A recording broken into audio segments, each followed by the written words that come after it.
Hi, my name is Romain Nith, and I'm here to present JumpMod, done in collaboration with my colleagues Jacob Serfaty, Sam Shatzkin, Alan Shen, and my advisor Pedro Lopes at the University of Chicago. Here, Alan is wearing our Haptic backpack. Let me show you what he feels when he jumps with it. Whoa, it feels like I jumped higher. So he felt like he jumped higher, but hold on, there were no cables or external structures helping him jump. He also didn't seem to have physically jumped higher either. So how does our backpack, with no means of pushing him higher, actually give him the illusion of jumping higher? Well, let's rewind and take a closer look. As Alan jumped, the backpack moved a 2 kilogram weight upwards. It produces just enough force to feel a vertical momentum, but not enough to make him physically jump higher. And as such, we encourage you to think about this as a perceptual effect more akin to an illusion.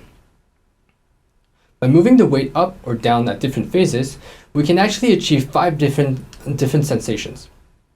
For example, the sense of jumping higher, but also the sense of being pulled up or down by an external force, such as someone tugging you with a rope, or even the sense of landing with a hard or soft impact on the ground. We integrated these effects into a VR game. Because these effects were completely untethered and ungrounded, they work very well in freely moving VR. Alan here didn't jump high enough and knocked the cow over, so he collects his power up and jumps higher over the next one. Success! Now he's about to jump over a haystack, but the wind will blow him down in mid-jump, creating the sense of being pulled lower. Next, there's a puddle of mud. By jumping into it, he will feel a sense of landing softer. And finally, there's a pumpkin up ahead. Alan will jump on it, crush it, creating the sensation of landing harder. So why did we build this backpack? Well, gesture input, even the full body as you saw with Alan's jumping in VR, has become very popular in the last decades. As such, researchers have been actively closing the loop by adding output sensations to match the input commands. For example, handheld controllers can emulate the feeling of shaking a virtual ice cube in a cup. Hand exoskeleton allow us to render the shape of the virtual cube and manipulate it with our hands. Similarly, electrical muscle stimulation have been used to render the cube's weight in addition to its shape.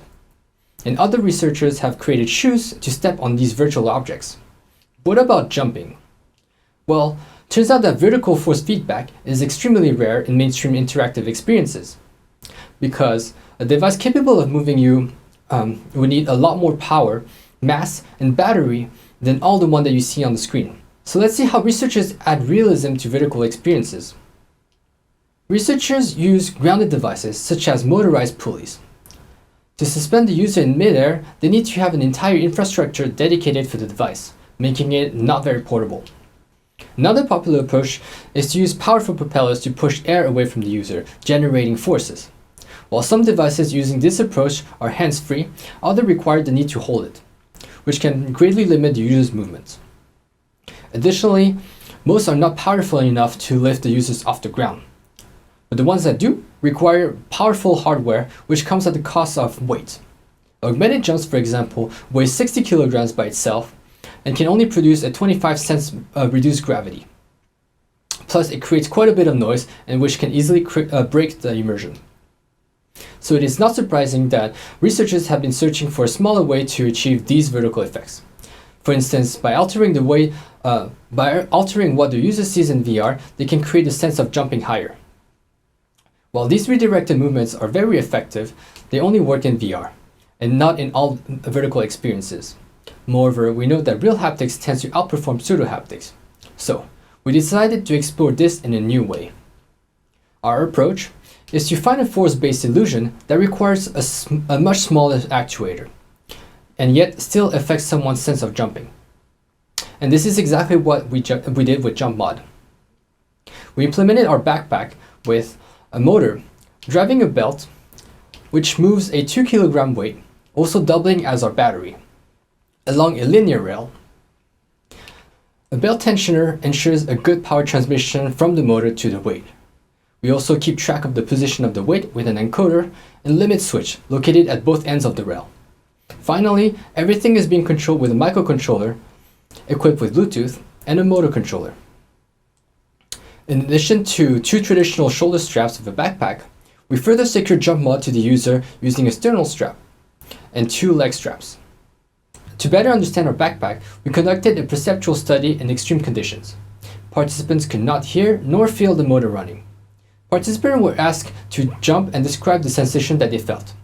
We studied our backpack by actuating at different phases of a jump in different directions. And this is what we found.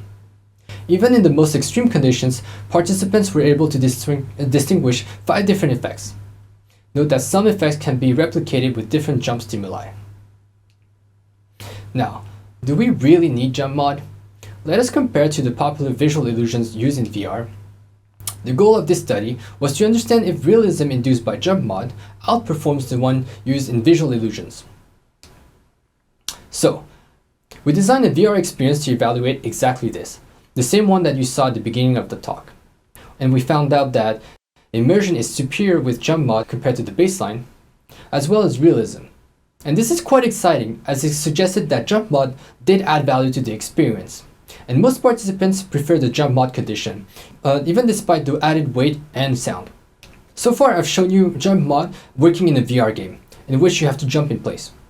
Let me show you more advanced experiences, some even go beyond VR. JumpMod can be used as a feedback guidance, for example learning how to jump rope. This is different from the previous experience, as it does not render forces for the sake of realism, but rather the backpack informs the users when to jump.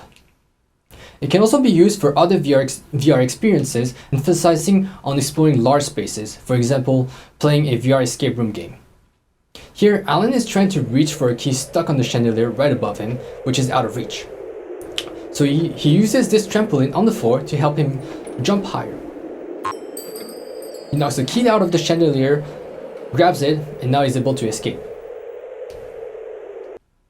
Since JumpMod is completely ungrounded, it can be used to play a augmented game of basketball. Here, Shen is trying to defend against Alan and sends a random haptic effect. But it seems like Alan got the jump higher boost and actually managed to score. To conclude, looking back at previous works, these ungrounded devices allow rendering similar types of sensations as JumpMod. However, JumpMod achieves it by using perceptual illusion and hence is able to miniaturize the hardware. As such, in this graph, haptic expressivity versus device size, we can put JumpMod right here. If we continue to populate this graph, we have at the very bottom the handheld controllers using linear resonant actuators. While its vibrations are very high resolution, it does not provide enough force to move an entire limb. On the other side, we have grounded devices using powerful motors to be able to lift the user.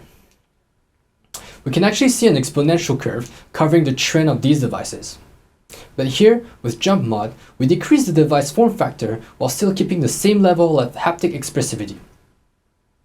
In the previous project, we shrunk the overall form factor of a hand exoskeleton by using electrical muscle stimulation as the main actuator and a brake-based exoskeleton, reducing the actual form factor and weight to 68 grams.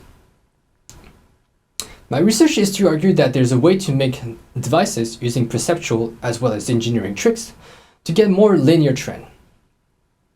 This will allow us to enjoy the same level of haptic expressivity but in a much smaller form factor. My mission is to keep populating this plot by designing body scale haptic devices while keeping the form factor at body scale. Body scale haptic is important because it will first enable force feedback in highly mobile VR and AR experiences that can be enjoyed at home, for instance, but also enable completely new interactive domains that we've never seen before. We would be able to carry physical assistance around all day long, such as this finger spelling assistance that I shown at US 2021, or even delivering haptic effects in augmented sports. Today I show you JumpMod, a haptic backpack that alters users' perceived jump. JumpMod achieves this by moving a weight along the user's back, which causes an inertial force that modulates the user's perception of their own vertical momentum while completely being untethered and hands-free. Thank you for listening. Please check out our paper for more details.